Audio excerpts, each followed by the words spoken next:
থানা থেকে ওসি সাহেবেরা এবং ইউএনও সাহেব, ডিসি, এসপি এবং অন্যান্য ঊর্ধ্বতন অফিসাররা সবাই এখানে ছিলেন।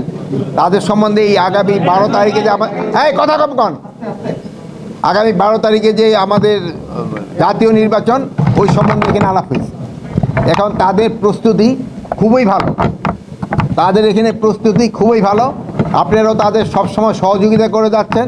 আমিও আশা করব ভবিষ্যতে আপনারা তাদের সহযোগিতা করেন এবং আমরা জেনে খুব খুশি হয়েছি আপনারা সবসময় সত্যি সংবাদ প্রকাশ করেন এবং এটার জন্য কিন্তু এলাকার আইনশৃঙ্খলা পরিস্থিতি ভালো হচ্ছে এবং থাকবে। আর যদি আপনাদের থেকে দুই একজনে আবার খারাপ কোনো সংবাদ, মিথ্যা সংবাদ প্রকাশ করে, তবে কিন্তু পরিস্থিতি অনেক সময় খারাপের দিকে যেতে পারে।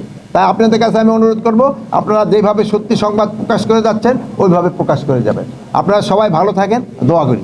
এই অঞ্চলে কোনো আশঙ্কা নাই, এই অঞ্চলে নির্বাচন খুব সুষ্ঠু, শান্তিপূর্ণ এবং নির্বিঘ্নে হয়ে যাবে এবং খুব উৎসব মুখর হবে।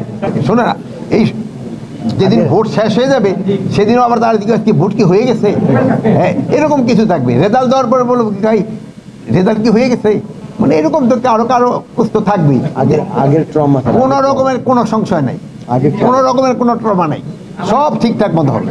কোনো নির্বাচনের পরবর্তীতে কোনো সহিংসতা হবে না। আমাদের ফোর্স নির্বাচনকালীন জন্য 7 দিন, ইলেকশনের আগে 4 দিন, ইলেকশনের দিন এবং ইলেকশনের পরে 2 দিন থাকবে। আর প্লাস এবারের মতো আধুনিক প্রযুক্তি কোনো সময় ব্যবহার হয়নি, আর এবারের মতো এত সংখ্যক ফোর্সও কোনো দিন ব্যবহার হয়নি, আর এবারের মতো এত আগে সব ফোর্সও ডিপ্লয় হয়নি।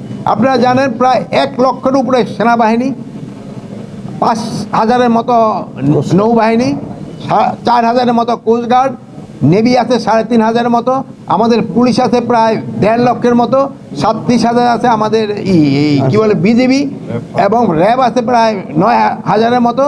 আর সবচেয়ে মেইন ফোর্স হলো আমাদের আনসার, এখানে প্রায় তারা 5 লক্ষের উপরে থাকবে। বাহিনী অনেক, প্রতিটা কেন্দ্রে সিসিটিভি থাকবে, বডি ক্যাম থাকবে, তারপরে আপনার ডগ স্কোয়াড থাকবে, ড্রোন থাকবে, মানে কোনো কিছুর অভাব নেই আল্লাহ দিলে। খালি আপনারা সত্যি সংবাদটা প্রকাশ করবেন, এটি হলো আপনাদের কাছে আমার অনুরোধ। আইন শৃঙ্খলা বাহিনীর সংখ্যা একটু বেশি থাকবে। যেমন ধরেন আপনি একটু বয়স্ক মানুষ, আমি একটু বয়স্ক, একটু শীত লাগে, আমরা একটা কোট গাইতেছি, আর এই ইয়াং ভাই এগুলো কোট ঠোঁট গাইডে, যে জায়গায় যেই রকম অবস্থা ওই রকম ব্যবস্থা নেওয়া হবে।